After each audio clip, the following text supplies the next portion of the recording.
Welcome to the Beefy Bet segment. Next week we got Blanchfield Fiorot fight night, but it's like an in-person arena fight night, so that's always like a little bit elevated. Get out of the apex a little bit, so Yeah, I'm they're looking forward to it. they're in Atlantic City, New Jersey, which is one of the first places UFC was ever hosted by Trump way back in the day. Was Atlantic City, so they have a long And history there.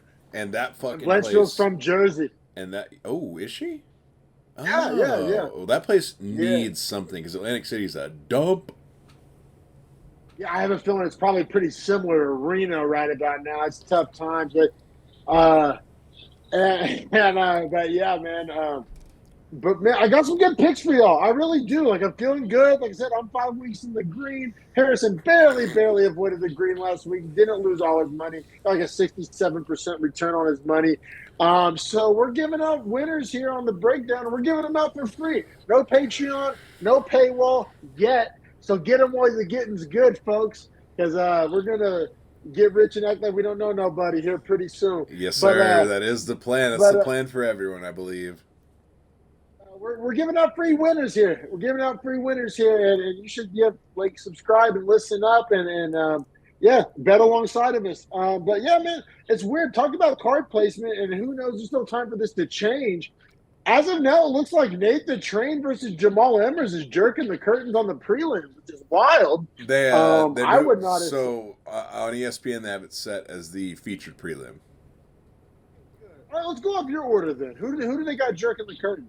Angel Pacheco versus Callan Loughran. Okay, all right. So this is an interesting one to talk about.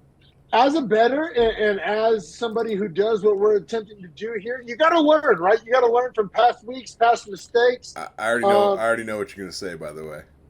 Well, this is a very similar situation to the Stephen Wynn, Jarno Aaron speak because in my personal rankings, I have Callan Loughran as an auto fade can.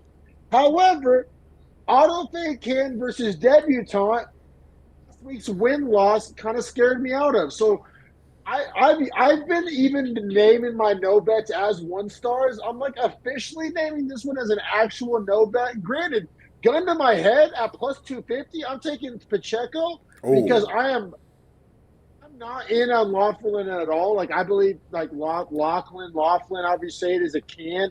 Like I have him in my auto fade tier. And if it wasn't for Win last week and me trying to learn my lesson from that, I would have this as an auto fade. But this is like an official no bet, like not even a 1 star. I am not betting this. Gun to my head though, Pacheco plus 250 because I am not a believer in Laughlin. It's a Laughlin fade. I don't know shit about Pacheco, but it's a Laughlin fade. But it's a no bet. so Pacheco has a. I mean, he's fought in the Contender Series, and he didn't win. And they pulled him in as a late minute replacement to this fighter, 2 week replacement. Um, he got beat by Danny Silva, who I like. Danny Silva. Don't get me wrong, Yeah, I like Danny Silva. I saw that. but I do think that if Danny Silva beats the shit out of Calvin Laughlin. I think Loughran by decision is the take here, but this is officially a no bet for me. And if I was gonna do the decision, that's a 1 star. Yeah, and like I said, if you're just wanting to spray money around, I think the value's on Pacheco at plus 250 because Laughlin isn't very good. I don't think Well, but so. it's like the loss to Lapulus. I like Lapulus more than I like Silva. Maybe. I mean, here, I'll look it up. I mean, for the sake of the episode, it'll take just a second. I have Lapis as my 31st ranked bantamweight. Yeah, We're that's way talking ahead of about Danny Silva. Silva, but Danny Silva's at featherweight, and I have Danny Silva at 35. So, like, Yeah. not really. I mean, like 35 featherweight, You know what? 31 You're bantamweight. kind of talking me towards this plus 265, but still a no bet. Yeah. Still a no bet, but like, yeah, if you want to be some guy that bets every fight on every card, like I would do the sprinkle. But yeah, let's keep it pushing. I'm going off your order because my order is off. So who's Awesome. next? So next up, Andre Petrosky plus 175 against Jacob Malkoun minus 210. I know that Yeah, you like Petrosky here, correct? Yeah, and I actually have. This is a ticket. I already put it in. I'm a true scumbag. I actually already have money on Petrosky. Um, Listen here, man. Petrosky outside of Michelle Pereira is undefeated. I think Michelle Pereira and Malkoun are not in the same Wait, what do you mean? category. He has losses to Brendan Allen and Cody Brundage. Talking about Petrosky. Yeah. I thought Petrosky lost to Pereira. Um, he lost. He got knocked out by Phil Hawes in 18 seconds in his UFC debut. Then he beat Abdul Razak Al Hassan and AJ Dobson. Then he lost to Brendan Allen decision though. Then he You're talking beat. about Malkoun? No, I'm sorry. Yeah. Oh, I am. Holy shit. Okay. You Damn. have me. I could have sworn I clicked on Petrosky there. My bad. So that's Malkoun that I just listed off. Everything I just said, Malkoun. That's what I'm saying. Pereira, The only yes. guy that's beat Petrosky is Pereira. Yeah, I mean Brian Battle in the Ultimate Fighter semifinal and Aaron Yeah. Jeffrey. Those aren't UFC fights, but So all I'm saying here is I have Petrosky power ranked at 35, and I have Malkoun power ranked at 39. Not a huge gap. I don't think it's going to be a landslide, but I'm telling you, you're giving me plus 175 on a guy who I have power ranked basically a whole tier above. I'm taking it. I got to trust my method. I got to trust my rankings. That's how I've been green 5 weeks in a row.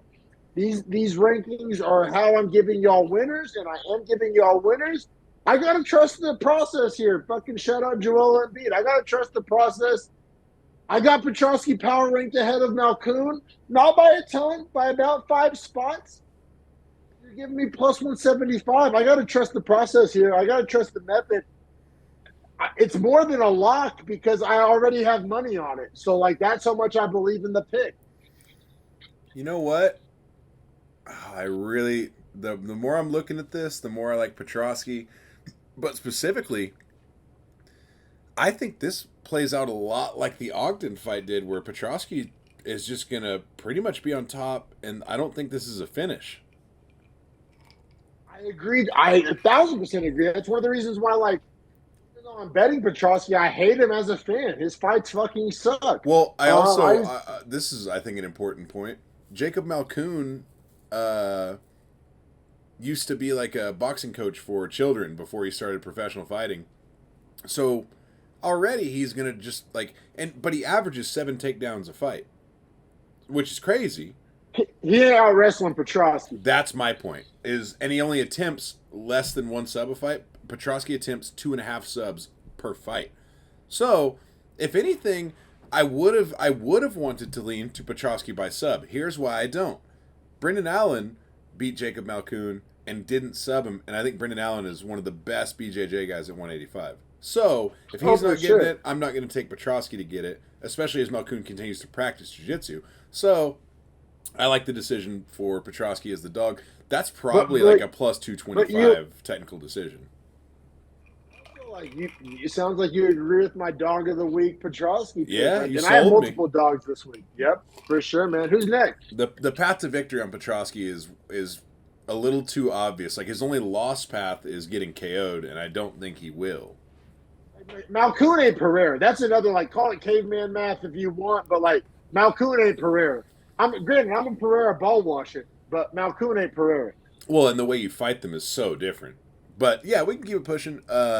Next up, you got Victoria Dujakova versus Melissa Gatto. This is one where Dujakova is plus 135, Gatto's minus 160. I love Gatto in this fight. Yeah, and it's cool.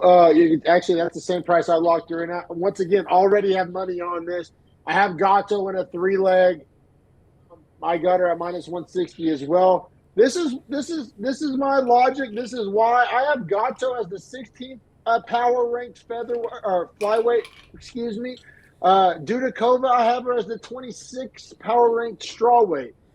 So I was going to make a method if you want. Super important point there is that Dudakova could not make strawweight, which is why she's coming up to flyweight.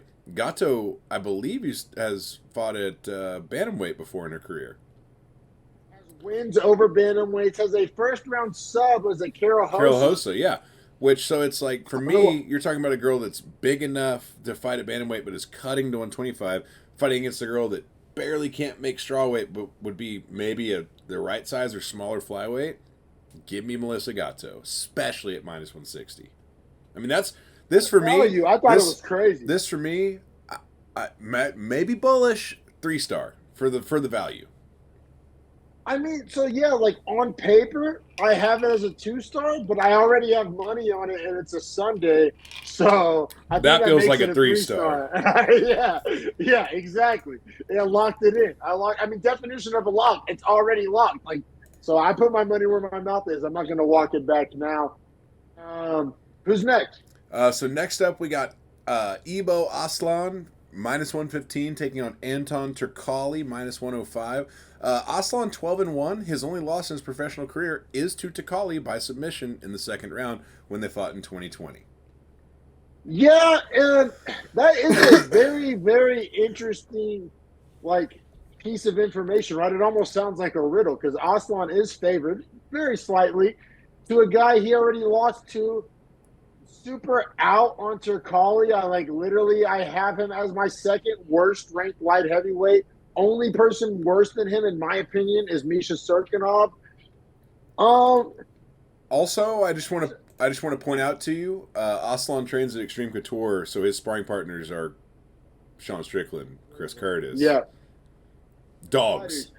But also, what's important, I think, about that is he's a great striker. He lands 9 strikes per minute, which is crazy, and his accuracy is 72%.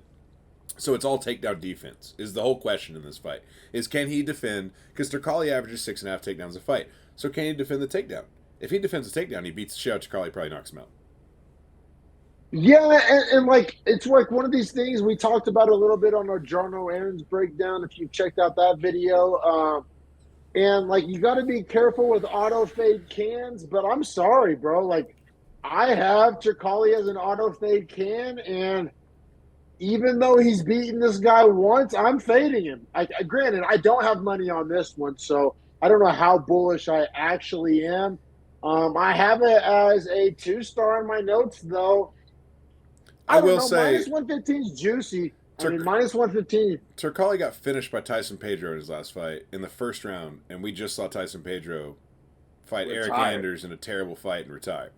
So that's what I'm saying. Like I'm down to fade Turkalj whenever. Like if I have to eat that, I'll eat it just like I did with Aaron's. But and I'll also say like as like how I would fade Fortis, I'm boosting or I'm playing Extreme Couture.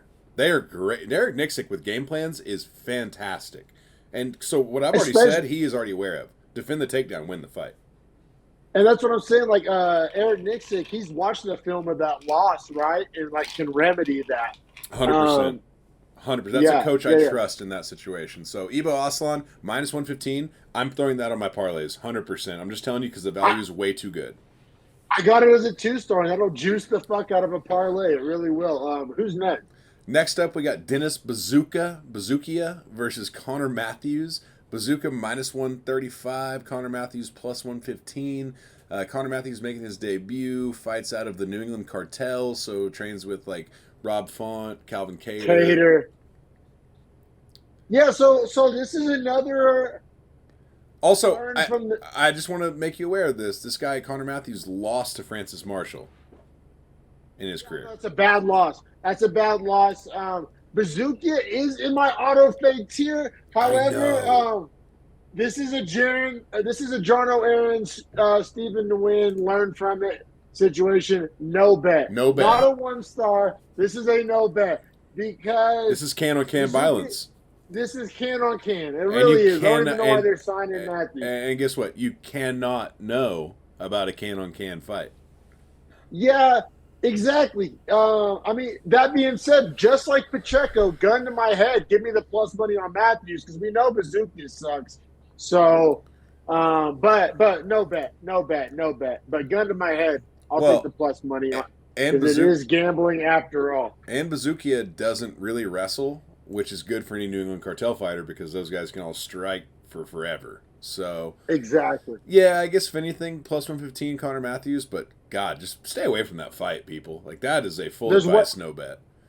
There's better value. Also, speaking of value, this next fight, I mean, we can just barely gloss over it if you want, because Julio Arce is minus 650. Herbert Burns is plus 425. There's no value to be found here. It's pretty clear Julio Arce wins this. No value, but it is crazy because so what I did was when I evaluate these fights, just so people know my process, like I evaluate them without knowing the money line, and then I go see where the money line aligns with how I feel about it. So I assign 1, 2, 3 star before I even see the money line, so I'm not influenced. And it was crazy because I felt pretty good. I have Arce as a 2-star. Because just so my logic here, kind of my little system I use, I have Arce power ranked at 29th bantamweight, taking on Herbert Burns, who I power ranked at the 59th featherweight. So even off my power, and let's not forget, Burns literally quit his last fight. Like we always use the term "found a way out" or "quick tap," but like no, he like actually just quit. Like maybe the worst example of quitting we've ever seen in the Beefy Boys era. And Vegas, I think that Vegas is like factoring that in. Because it is smaller guy taking on bigger guy. But yeah, Burns quitter, Burns has the win over Nate Landwehr, but it's crazy. Actually, I saw there was like a Twitter, like kind of like a viral tweet going around her like, how many of y'all think this was just luck? Because it was kind of a flash KO. And like everybody seemed to be lockstep, like, yeah, if they fight 100 times, Landwehr wins 95 of them. Which also, I'll say for Herbert Burns, this will be his 3rd fight in 4 years. Like, I mean, lack of activity, 2 back-to-back KO losses. I'm fully fading Burns, but there's no reason to bet any sort of money on him. Exactly. 650. Exactly. It's a 2-star, but like you won't catch me putting money on that. I don't got the bankroll to bet minus 500, y'all. Yeah, exactly. Yeah, if you have 10 grand, go throw it on Arce. You'll get something. Yeah, seriously. All right, who's next? So next up, we got Virna Yandiroba, eyes to the side, plus 160. Lupe Godinez, minus 190. This is another one for me, 2-star parlay builder, Lupe Godinez, all day long. Talking about a 30-year-old prospect that's like kind of right in the middle of her best fighting years versus Virna, who I think 35 years old, strawweight. I'm going to apply the logic that the lowest weight division has the lowest ceiling of age. That being said, I think Yandiroba is done. You know what? I see this. You know what this stems from? I betting against Yandiroba like a couple times. So A, that's part of my explanation. B, my power rankings over Godinez, like her resume is pretty impressive. You're right, 35 at strawweight tough. So using my system and my metrics and my rankings, I have Yandiroba over Godinez as a plus 160 as a 1-star. I have 3 dogs of the week, and I didn't put this on this. So basically, I'm saying no bet, but I didn't like officially put it as a no bet. I'm picking Yandiroba 1-star, but like I'm not gonna put my money on it. And there's other dogs I like more. You're right, age big factor, but like, because who's Godinez? Godinez has a bad loss. Who's it to? I forget. Angela Hill? Luana Carolina? So a couple bad losses. I have all of them much lower than Yandiroba in my power rankings. No, I will say Luana Carolina 2021, Angela Hill 2022, and then is on a 4-fight win streak since then. Tabitha Ricci, Elise Reed, Emily Ducote, and Cynthia Calvillo. So 4 wins last year. We talked about Lupe maybe being our female fighter of the year last year. Yeah, I know, but 3 of those have aged poorly. Those are can crushings. And like I said, I've lost money betting against Yandiroba before, like for sure. Like I've betted against Yandiroba and lost like 2 or 3 times now. So like I don't know. You have it as a 2-star. I'm gonna respectfully disagree, sir. Most likely a no bet, but like gun to my head, verdict pick, whatever. I'll take Yandiroba. Yeah, I don't see Yandiroba's path to victory because I don't think she can outstrike Godinez, and I also don't know that she can necessarily take her down. So I just don't know how she wins the fight. That's the thing, though. Like, it's never pretty. It's never cool. It's never awesome. Jenny Rome would be winning fights against high level competition though. Like go to her Tapology. Like go like real talk. Like pull up Jenny Rome's Tapology. Like Oh yeah, I I've did a been looking test at it. of She fresh off a win against Marina Rodriguez. That's what I'm saying, dog. Like that's a good ass win. That's debatably better than any win that Lupe Godinez had. I just hate that Yandy Roba's going to turn 36 in 2 months. It's just I I think we're saying this is a no bet. For as far as like if this is a show about giving advice to people on how to place their money in order to win, I have a hard time giving out Lupe as like a pick. And I'm also not telling you like this is basically I'm saying no bet. I'm actually going to change this in my notes. That way I'm consistent and not a hypocrite. I'll change this to a no bet. all right. In that case, you've taken me to Loopy as a 1-star, so not a parlay Okay. contender. Yeah. Okay. Fair enough. Fair enough. I feel like I've serviced the community as I could. All right. Who's next? So prelim featured prelim. Nate Landwehr plus 175, Jamal Emmers minus 210. Both some older featherweights. Emmers 2-inch reach advantage. Really, this fight, I think we both like can just think about how this fight goes. I like the Emmers decision here. See, I like Landwehr, man. And I have him as a 2-star for this reason.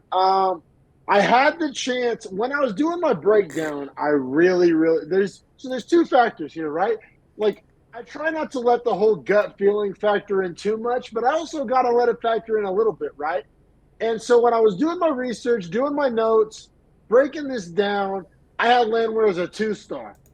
When I had my money in the Caesars betting kiosk, found pause.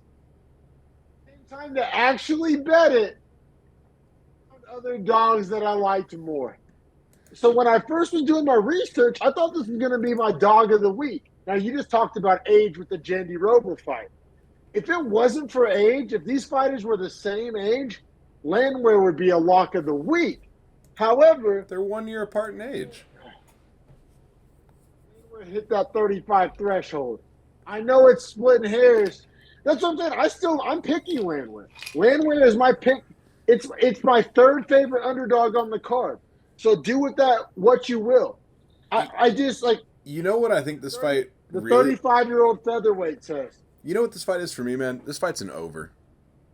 Because I don't see how either of these guys finishes each other. Yeah, Nathan Train, crazy chin. Emmers younger, a little more athletic. Emmers, though, grappling heavy, not the best striker. Landwehr can grapple very well. So it kind of gives me pause to think that Emmers isn't really going to be in his comfort zone at any point because Landwehr can defensively grapple very well. And Landwehr's chin is Landwehr crazy. can easily win this Landwehr fight. has I think this power. money line's wild. Like I think it should be maybe Landwehr plus 120, and Yeah. you're getting him at plus 170. You know what? You're right. Yep, I'm back in. You sold me again. The value is completely lost. You're right. If I'm going to follow actual, like, our book of betting rules, this value is completely off. Landwehr is, in my head, a plus 125, plus 120. You're exactly right. Exactly. Yeah, for sure. But that being said, I've literally had money on 2 other underdogs, and none of them name is Nate Landwehr. So my third favorite dog pick of this card. So I might end up having a bet on him by the end of the week if I have some extra money to throw around, but not one of my bets I have money on yet. But who's up next?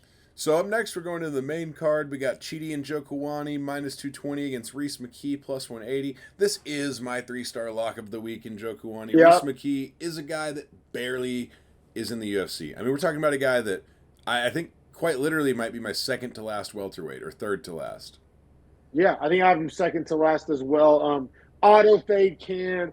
And Njokuani's not the perfect fighter, but he is nasty. He is a freak athlete, and McKee does suck. And this fight's taking place at middleweight, and McKee's like our worst ranked welterweight. Well, bro, Angelusa beat the shit out of Reese McKee. He's not a big welterweight already. And Angelusa, who has a major reach disadvantage, beat the shit out of him.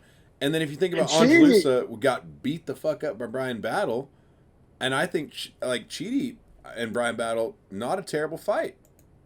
Well, and Chidi's also built like a fucking NFL player though. Like Chidi's a fucking brick shithouse. And Big middleweight. Chidi also has wins over Power Bar and Dusko Todorovic, which Dusko whatever. But the losses are Rodriguez, a split to Duraev, and then a loss to Oleg Sajic. So I And all that all said, those fighters beat the shit out of Reese McKee. that's my point, is that all those guys finish Reese McKee. Now, granted, two of those guys finished Chidi Njokuani, but Duraev split decision, so Njokuani could have potentially had a win there. I just think that at minus 220, this will be on my parlay. Yeah, I mean, and this line is moving rapidly, folks. So as of Saturday night, Njokuani was minus 198. I bet it later that night. So the same night, it moved all the way to minus 225. So money's coming in rapidly on Njokuani. This might be minus 400 by Saturday, seriously. Yeah, 100%. And it makes sense why. But yeah, let's keep it pushing. We got another one that I really want to dive into here on this next fight. Bill Algeo, minus 210. Kyle Nelson, plus 175. I don't hate the Nelson value. I'm taking Algeo, but as a one star, so like by that logic, I see what you're saying. Like I'm not Right. betting Algeo at that price as a one star. Gun to my head, the value's on the Nelson side. Like on verdict, I'm picking Algeo. This is on the main card. This will be on the main, like on verdict. So my reputation at stake. I'm telling you, Algeo, one star. Don't actually bet it. Not a ton of value there. Let me see what my power rankings are on this, just to give you a reason why I reached that conclusion. So I have Bill Algeo at 39 in my power rankings, featherweight. He is taking on Kyle Nelson. Let me see where he's at. So I have 39 versus I have Nelson at 42. So like I said, But, like that. like I said, plus 175 for a fight that you could argue is minus 110 or plus 120. No, you're right. There's dogs I like more. I think Algeo wins. To your point, like on some Billy Walters shit, the value is on the Nelson side. Yeah, For sure. I don't hate the Nelson value. I mean, I might come out here and just put a bunch of $5 straight dogs. But there's a lot of dogs to like on this, for real. I have a two-leg dog parlay that I'm riding. That's sitting at plus 533 on a two-legger. That being said, the next two dogs, I think we both will advise you against. So, next fight up, Nursultan Rozboyev, minus 290 versus Cedric Dumas, plus 235. Bro, this fight is very obvious, right? Like, I might throw this on the parlay. Lock! Yeah, this is 3-star. Lock! This is 3-star, right? This is Nursultan Rozboyev, a guy who can grapple his ass off and also strike pretty well, who's fighting a guy that, oh yeah, struggles to grapple. Like, he is learning actively how to grapple. And also, like, yeah, this is Rozboyev. Rozboyev by sub. Rozboyev by sub is one of my prop of the weeks. Just to let the cat out of the bag. Rozboyev by sub. I currently have Rozboyev in a parlay. Already put my money where my mouth was. So definition of a lock. I got him at minus 260. That's another one. By Saturday, could be at minus 400. Like that, there's no way Dumas wins this. I'm sorry. I know crazy things happen in MMA, and maybe this will be on Cold Takes Exposed but I feel confident. Like lock of the week. I'm super high on Rozboyev. I consider Dumas a can. Dumas also had that recent like arrest. Like he's not doing well. It seems like in his personal life, like extracurriculars, if you will. Also, I'm super high on Rozboyev's like 6'5". He's a monster. He's 6'5". Shorter reach, though. Dumas has crazy long arms, but Rozboyev 35 wins, 33 finishes. Rozboyev by sub, prop of the week. I have Rozboyev currently in a 3-leg parlay, so I mean, couldn't lock it more. Yeah, I love Rozboyev by sub. Unfortunately, Sunday, we're not going to have the numbers out yet for people as we're recording on Sunday night, as I just said. But next fight up, Chris Weidman, plus 225. Bruno Silva, minus 275. I mean, give me Bruno Silva all goddamn day. I'm fading Weidman. Weidman's done. Yeah, I have Silva as a 2-star money line. However, prop of the week, and I've been doing my 2 method of victory parlays. I've hit them 2 weeks in a row. Silva by KO, Bruce Boyev by sub. Really? You like a Silva KO? I do. I guess because you're thinking Jacare, Reyes, and Uriah Hall all did it. Well, and look at Silva. Like when he wins, it's like usually by KO. Silva's old. I mean, Weidman's old. Weidman's washed. He gets hit. We saw in his last fight. He was getting touched up. Well, He was his leg got brutalized. I mean, leg TKO would catch that bet, baby. Yeah, Silva ain't gonna throw any leg kicks, but for me, I like Silva as a 3-star parlay guy. Minus 275, you can still parlay it. He can still parlay it. Like I said, I think if he wins, it's by KO. It's almost kind of a Weidman fade. It's a blend of the two.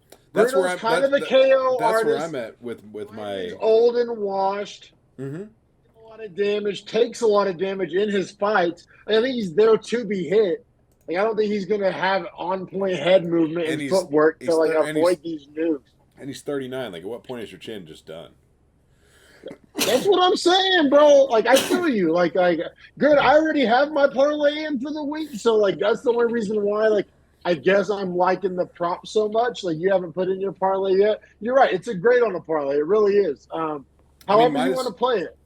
Minus 275 just feels like way too good against the guy in Weidman that I cannot see a path to victory in any way, shape, or form for him in this fight. Like I don't see him getting the takedowns on Bruno Silva. I mean, that's what I'm saying. I don't see him taking 15 minutes of damage from Bruno Silva either. But yeah, I mean, honestly, like take that and do what you will with it. If you agree with Harrison, throw it on a parlay. If you agree with me, I like the 2-leg method of victory parlay with Ruzboyev by sub and Silva by KO. That's going to be juicy as fuck. You know what I do hate for Silva? In his 10 losses, 7 are sub and 3 are decision. And so if you fight a grappler and your name is Bruno Silva, it's not a good look. Yeah. Hey, if Weidman, you know what, it'll be sick. If Weidman can pull that off, I'll be bumping won't back down in my car all week. I wonder if I can scumbag this into a parlay, and then as Bruno Silva to win, and then a Weidman sub straight just on the side, just waiting, hedging. Maybe, dude. I don't know. I'm out on Weidman, and you are too. Don't do this to yourself. Don't let the value goblins whisper in your ear. It's not the value goblins. It's that Bruno Silva only loses to grapplers by sub, and Chris Weidman is an Olympic-level grappler. Was an Olympic caliber grappler, I guess, is my take. Yes, I agree with you. But let's keep it pushing anyway. We got the co-main. We got Vicente Luque minus 140, Joaquin Buckley plus 120. Interesting fight here. Yeah, man, and this is another one where I feel differently about this if I didn't have my power ranking system. And I got to trust it because it's done me right. I have Luque power ranked at 13.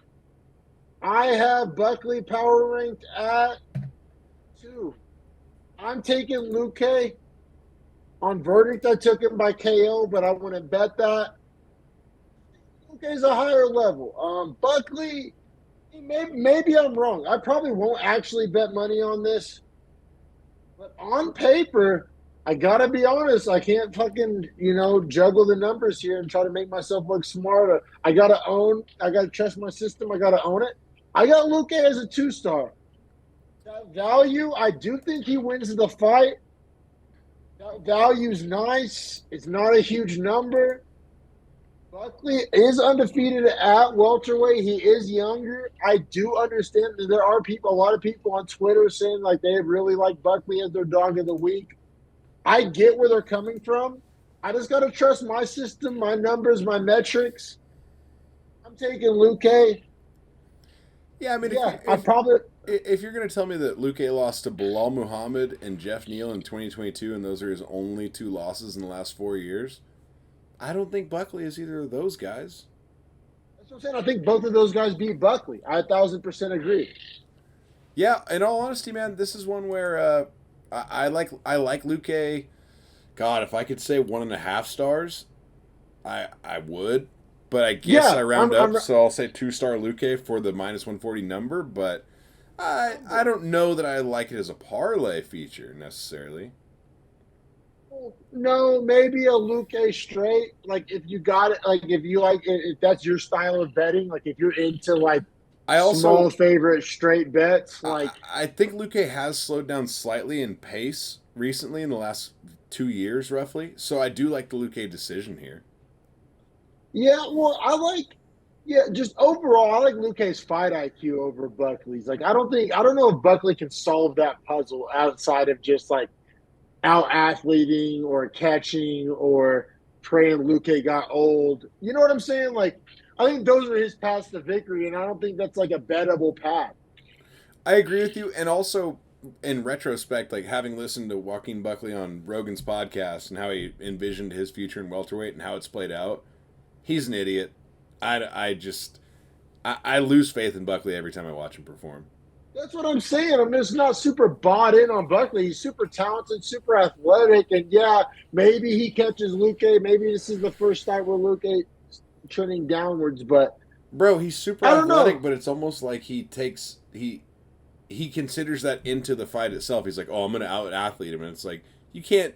That can happen, but you can't depend on that to happen. If that makes sense. And that's what I'm saying. And Luke, Luke like I is feel like we'll smart. have a yeah, he'll have a plan for that. He's like the exact opposite. I Yeah, yeah. fully agree with you. Yeah, I honestly, yeah, I like Luque at the -140 there. Like I said, 1.5. Or I guess I'll round up to 2 because that's how that works in math. We round up. So here I am, Luque, 2 stars. Don't hate the method of victory decision if we're gonna give it, but I probably won't bet that as my prop of the week, method of the week. That being said, let's push to the main event, and then we can give out actual lock dogs of the week, build the parlay, and prop of the week. For sure, man. Up next we got the main event, and give me the dog Fiorot, bro. I saw Plus there's a plus 135 for Fiorot right now. Aaron Blanchfield -160. Fiorot at plus 130. I put it on a two-leg parlay with Petrosky, gets me plus 533 coming back at me.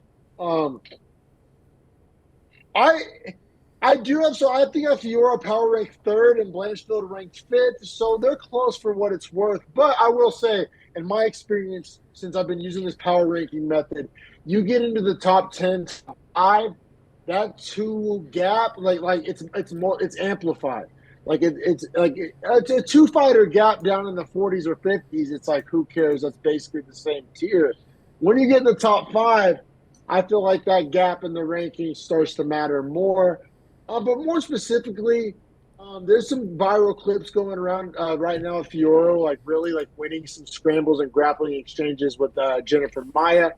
Blanchfield younger, probably better at grappling, like wrestling than Jennifer Maia, but like a Fioro, bigger, better athlete, definitely the better striker. She's shown the ability to, defend some takedowns, reverse some positions, be difficult to deal with in that realm, even though she is primarily a striker. This is a 5-round fight. And this is honestly, like, I'm going to get super detailed with my breakdown here. Like, my 2K simulator, this is how I see it. Blanchfield very well may win round 1, get a takedown to top control. She may even win round 2. I see it being really, as the fight goes on, Blanchfield is unable to take Fioro down. Fioro's able to get damage off and win the later rounds, maybe get a later round finish. Probably by decision though, but I see it as the fight goes on, if this was a 3-round fight, I may pick Blanchfield, being able to steal the first 2. As the fight goes on, I see Fioro being harder and harder to take down. Big athletic gal, and being able to get that damage off as Blanchfield kind of burns her energy, attempting the takedowns in the earlier rounds. Maybe even getting some, maybe even winning some rounds, like I said. But I see as this fight goes on, her ability to get Fioro to the ground and her ability to, therefore, if she is forced to strike with her while tired, I like Fioro in this one. I think that's her path to victory. Oh God, for me, if I was setting the line on this, I would have probably put Fiorot at minus 115 to start. So that already shows you I think she Yeah. slightly edges it. So at plus 135, I really like it. Um, it's odd. I almost want to say dog of the week here, just because like systematically Blanchfield will probably come out and win round one, Yep. or at least round two, because I could see round Yep. one being a tough puzzle for her to solve based on Fioro's movement. But I could also see her just pressing her to the cage and holding her there and getting that round. So I think one toss up, two probably a Blanchfield round, but I think she gasses, right? Because when she fought Yeah, Santos, that's what I'm saying. we saw that, and we both talked about it. I remember us saying if that was a 5-round fight against Santos, there's a good chance she doesn't win that. And Santos, bigger build, similar body type to Fiorot. So yeah, I like Fiora to probably be able to defend takedowns in all honesty and scramble out and get up, and she can get her own takedowns at points. I kind of worry about Blanchfield maybe getting a sub early, but aside from that, I do like the Fiora by decision, especially because I don't see either Yeah, woman getting a finish. sure, man. So like I have three dogs of the week, and honestly, bet two of them. I'll turn it over to you on what you want to make our official, like make the graphic and all that. Landwehr, Petrosky, and Fioro. You can pick one, you can pick two, or you can pick all three. I already have my money on Petrosky and Fioro. Landwehr is not a bad dog bet either. It's another one of those situations where I bet if you bet all three of those dogs straights, you leave in the green. I think it's Petrosky for me. I think that's the official dog of the week. Andre Petrosky plus 175 right now against Jacob Balcoon. Just because path to victory seems the most straightforward. I love hearing that. Love hearing that. Yes, sir. Now I already have a parlay in. I have Ruzboyev and Njokuani and Gato. Now, granted, it's a three-legger coming back at only plus 225, not the juiciest in the world, but I do think that those numbers are going to get worse as the week went on, so I wanted to lock it in. So I actually would do that same parlay, but I would add Aslan as my fourth leg. Minus 115, I think Well, it's that funny. value is like not passable for fading It's Tricala. funny. When I was doing my notes, I had Gato / Aslan. And then when I got to the actual book, I just went with Gato, felt a little more gut feeling comfortable with it. But I literally agree with you by definition. So let me see what that would get. Minus 160. What were the other two that you had on there? Ruzboyev and... And then Njokuani. Okay, so minus 290, minus 220. Let's see. And then Gato is minus 160? That's what I got her at. So that with that fourth leg and adding Aslan takes it up to plus 494. Ton of more value for sure. I may actually go back later in the week and do a sprinkle on that. I also might do a tiny sprinkle on the Landwehr Petrosky Fioro three-legger. I mean, that's a long shot. I wondered about it. What is just to let you know what you get back on it? What is that? Plus 175, plus 175, and plus 135? Basically, yeah, give or take. 135. That comes out. Oh my fucking god! Plus 1,677. That's what I'm saying. And like, I'm saying that's plausible. Likely, probably not, but plausible. Like, I'm picking all three of those people. That means a $5 bet pays you $83. I think that's worth a sprinkle. That's like, I really do. Yeah, hell yeah. 5 to win 83. Now, that's like value goblins, but we're also saying that those are the three dogs that we like the most and just rolled through a Rolodex of like, if we had to pick one, who's the one dog we lock? So it's like, man, for $5, fuck it. Well, and also, like, I picked all those dogs before I knew the odds. I honestly thought some of those would be favorites when I picked them. Like, I make my picks without knowing the odds. So... Yeah, and to your point, I honestly wondered about the the Landwehr fight specifically. Yep. No, for sure. And then I've already kind of gone over my props of the week. Silva by KO. I like you're not as hot on the Silva by KO as I am. Um, Ruzboyev by sub, I think is going to be our official show Yes. prop of the week. Like that's what we feel confident in. That's what we're locking in. That's what we're telling you can feel comfortable putting your money on. And then like a little honorable mention candidate. Like if you're looking at that Arce Burns fight and you're thinking to yourself, I have to bet it, but I can't lay that number. Arce by KO. A Because national guess what? taste When test Burns determined quits, America's favorite it boneless. counts as a KO, and he's a quitter.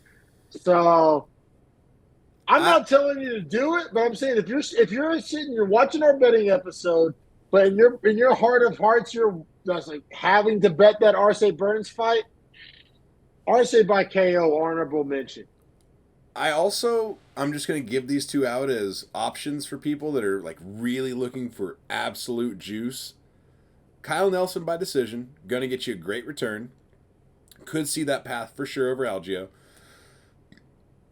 Weidman by sub sounds like a crazy reach. It's the only way Silva loses, and Weidman can grapple. So I could see him just pulling the rabbit out of the hat. So I'm just saying, if you get it at plus 500, shit.